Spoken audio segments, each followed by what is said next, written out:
নমস্কার বন্ধুরা, কাছের বন্ধু ইউটিউব চ্যানেলে আপনাদের সবাইকে স্বাগত। তো আজকে আবারও দেখতে পাচ্ছেন নতুন ব্লগ নিয়ে আপনাদের সামনে চলে এসেছি। সাজুগুজু করে নিয়েছি। তো আজকে আমরা সবাই মিলে এক জায়গায় যাব। তো চলুন আপনাদের দেখাচ্ছি কোথায় যাব। এদিকে আমার গোপু সোনাকেও রেডি করে নিয়েছি। এই যে আমি ফুলে রেডি, মাথায় একটুখানি পলাশ ফুলও দিয়েছি। এখন এই চৈত্র মাসের শেষের দিকে তো আমার হাজব্যান্ড এক জায়গা থেকে পলাশ ফুলগুলো নিয়ে এসেছিলো। আমি মালা গেঁথে চুলে লাগিয়ে নিয়েছি। তো এই যে আমাদের টোটো এদিকে চলে এসছে। আমার শাশুড়ি, আমার মা সবাই উঠে গেছে টোটোতে। আমার শ্বশুর মশাই, আমার মেয়ে সবাই টোটোতে, আর আমার হাজব্যান্ড যাবে, ও বাইকে করে যাবে একটা বন্ধুকে নিয়ে। এই যে আমার মেয়েও মাথায় লাগিয়েছে পলাশ ফুলের মালা, আমিও লাগিয়েছি শাড়ির সাথে ম্যাচ করে। পলাশ ফুলটা বেশি ভালো লাগছিল। এদিকে টোটো, আমাদের বাইরেটা ভালোই রোদ উঠেছে। এদিকে শ্বশুরমশাই, এদিকে মেয়ে।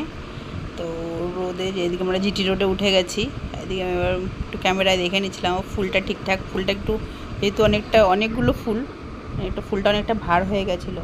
আর তাও যে এই সময়টা এখনও পলাশ ফুল পাওয়া গেছে, আজকে এপ্রিলে 5-6 তারিখ।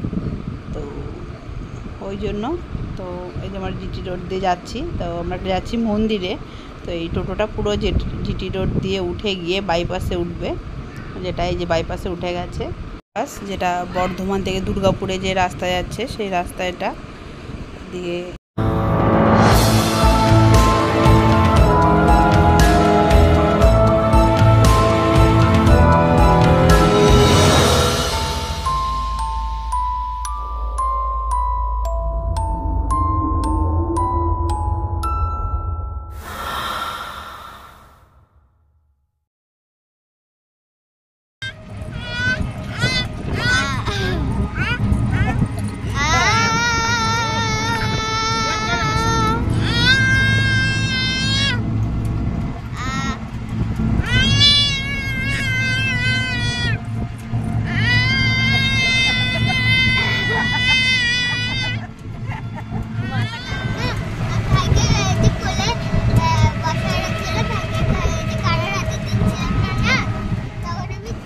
আপনারা দেখলেন দুই ভাই বোনের টোটোতে কীরকমভাবে কী করে আসলো।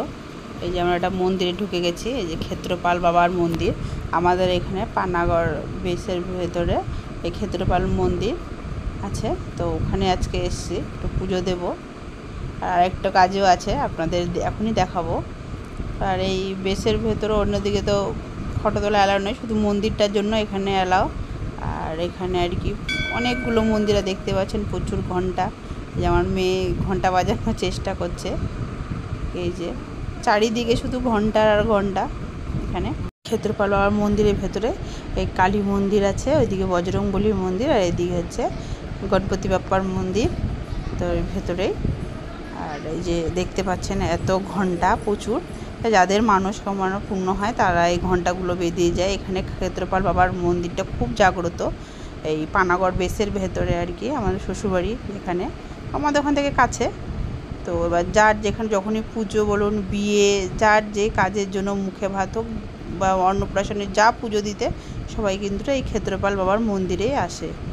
ওখানে অন্য কোনো সেরকম মন্দির নেই, ক্ষেত্রপাল বাবার মন্দিরই আছে।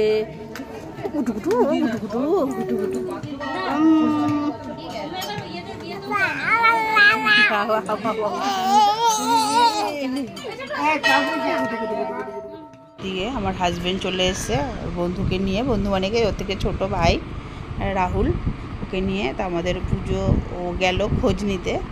তো এখানে আমার ছেলের জন্য ওকে পুজো দিয়ে আজকে এখানে আমরা আমার ছেলের 18 মাস পূর্ণ হলো, সেই জন্য মাথার নায়রা করব। তো এই যে চুল কাটার জন্য এই যে চলে নিয়ে ওকে নিয়ে বসেছে। ও কিন্তু চুপচাপই আছে। আমরা তো প্রথমে খুব ভয় পেয়ে গেছিলাম যে ও চুলে হাত দিতে দেবে না, কারণ ওর মাথায় ও কাউকে হাত দিতে দেয় না। কিন্তু দেখি চুপচাপই বসে আছে। জানি না ঠাকুরের মন্দিরে এসে হয়তো মাথাটা ঠিক হয়ে গেছে ওর, কারণ এমনি বাড়িতে থাকলে কাউকে চুলে হাত দিতে দেয় না। যখন হয়তো চুপ করে বসে আছে, কোলে ওর বাবা কোলে নিয়ে।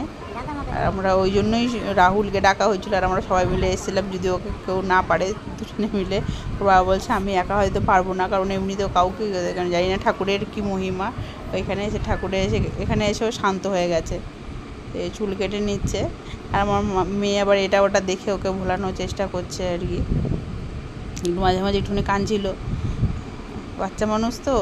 ও আর তো ক্ষেত্রপাল বাবার মন্দিরে সবার যার কিছু থাকে মনস্কামনা, আমাদের এটা মনস্কামনা, আমাদের ফ্যামিলির এটা নিয়ম আর কি, 18 মাসে চুল দিতে হয়। তো এই জন্য চলে এসছে। আমার মেয়ের বেলাও আমি এখানে পুজো দিয়েছিলাম, চুল দিয়ে দেওয়া হয়েছিল। তো এদিকে হয়ে গেছে, হয়ে যাওয়ার পর আবার স্নান করে ওকে নিয়ে আবার পুজো দিতে হবে। এই সামনে একটা পুকুর আছে, পুকুরে প্রচুর মাছ আছে, এই দেখতেই পাচ্ছেন। তো ওখানে একটুখানি স্নান করাবো ওকে। এদিকে ওর স্নান হয়ে গেছে, আবার নতুন জামা কাপড় ওকে পরাবো, পরানোর পর পুজো দেবো। কারণ ওর চুলটা কাটা না হলে আমরা পুজো দিতে পারছি না। এদিকে আমার মা, শাশুড়ি, শ্বশুর সবাই বসে আছে, ওর চুলটা কাটা হলেই আর কি পুজোটা দিতে পারবো। দেখলেন তো কত ভিড়। তো যেহেতু ওর চুল কাটার ব্যাপার, সেই জন্য ওই মন্দিরকে বলা হলো, ওরা ওই জন্য ওকে আগে চুলটা একবার পুজো দিয়েছে, দিয়ে পুরোহিত মাথায় হাত ছুঁয়ে দিয়ে তারপরে আবার চুল কেটে এবার পুজো দেবো জামা ঠামা পরিয়ে। ওই জন্য ওকে পরিষ্কার করে ফ্রেশ করিয়ে নেওয়া হলো। দিকে মন্দিরে আসার কিন্তু একটা নিয়ম আছে, যে এটা যেহেতু এটা মিলিটারিদের এরিয়া, তো এখানে আমরা 3 নম্বর গেট দিয়ে ঢুকেছি। তো এখানে আসার সময় আপনাদের ভোটার কার্ড বা আধার কার্ড জমা রেখে তারপর কিন্তু ওরা ভেতরে ঢুকায়। এমনিতে সাধারণ কোনো পাবলিককে ওরা অ্যালাউ করে না। যখন আমাদের পুজো দেওয়া হয়ে যাবে, আমরা যখন ব্যাক করব, তখন আবার ওখানে আমাদের যে এন্ট্রি করা হয়েছে ভোটার কার্ড, আধার কার্ড দিয়ে, সেই আধার কার্ডগুলো তখন নিয়ে আমাদের বাড়িতে রিটার্ন আসতে হবে। আমার ছেলেকে এদিকে রেডি করিয়ে নিচ্ছি। আর আমাদের রেডি হয়ে একবার করে জামা পরছে, একবার করে ওর বাবার কাছে যাচ্ছে, আবার ওর বাবা ধরে নিয়ে যে প্যান্ট পরাতে হচ্ছে, মানে যা হয় আর কি বাচ্চা মানুষকে রেডি করানো আর কি। আমার ছেলে খুবই চঞ্চল, জন্য ওকে একা রেডি করানো খুব মুশকিল। এদিকে আমাদের পুজোর লাইন চলে এসছে, এদিকে মানে পারছি না ওকে একা নিয়ে। ওর বাবা ধরলো এরকমভাবে, যে দেখুন এইভাবে রেডি করাতে হচ্ছে। ছেলেকে রেডি করানো হয়ে গেছে, আর আমরা এদিকে পুজোর এখানেও লাইনে বসে পড়েছি আর কি। আমাদের চলে এসে এটাই আমাদের এই ক্ষেত্রপাল বাবার মূর্তি বলেন, যা কিছু মানে শিলা আর কি, আর একটা শিবলিঙ্গ আছে, এটাই ক্ষেত্রপাল বাবার মন্দির। আমাদের এখানে আমরা যাই কিছু হয় এখানে পুজো দিতে আসে। কেউ গাড়ি কিনলেও এখানে পুজো দেওয়ার জন্য আসে, এখানে বিয়েও হয়, যার মানে যখন যেরকম দরকার হয়। আমরা এমনি সময়ও আসি, আর আজকে তো ছেলের হিসেবে পুজো দেব, তো ওই জন্য। তো আমাদের এখানে এই ক্ষেত্রপাল বাবার মন্দির কিন্তু খুব জাগ্রত আর কি। প্রত্যেকেই মানে যার যখনই কিছু হবে এখানেই পুজো দেওয়ার জন্য আসে। আর এই যে এখানে দেখতে পাচ্ছেন এত ঘন্টা, প্রত্যেকে যার কিছু মনস্কামনা হলেই ঘন্টা। আমি যখন বিয়ের মানে বৌভাতের পরের দিন এসেছিলাম এখানে পুজো দিতে, আমি প্রথমে তো ঢুকে অবাক হয়ে গেছি, কারণ আমি এরকম কোনো দিনও দেখিনি। তো প্রথমে তখন আমার একটু খুব ভালোই লাগছিলো যে এত ঘন্টা এত লোকে মানে পুজো দেয় খাওয়ার বাইরে। তো এই যে আমার মেয়ে বলছিল ঘন্টা বাঁধবে, ও কোনো দিনও বাঁধেনি এর আগে, মানে মন্দিরে এসে ঘন্টা বাঁধেনি। আমাদের এদিকে পুজো দেওয়া হয়ে গেছে, তারপরে আমার মেয়ে ঘন্টা বাঁধছে। আর বন্ধুরা, আমার এই ছোটো ছোটো ব্লগগুলো কেমন লাগছে অবশ্যই জানাবেন, তাহলে খুব উৎসাহিত হব। এদিকে আমাদের পুজো দেওয়া হয়ে গেছে, বসে আছি সব বসে, এত ভিড় ছিল আর একটু গরমও লাগছিল। তো এদিকে আমাদের হয়ে গেল কমপ্লিট। আর এদিকে আমি এবার একটু ঘন্টাগুলো হাতাচ্ছিলাম, আর একটু ছবিও তুলছিলাম, আর একটু ঘন্টাগুলো বাজাচ্ছিলামও।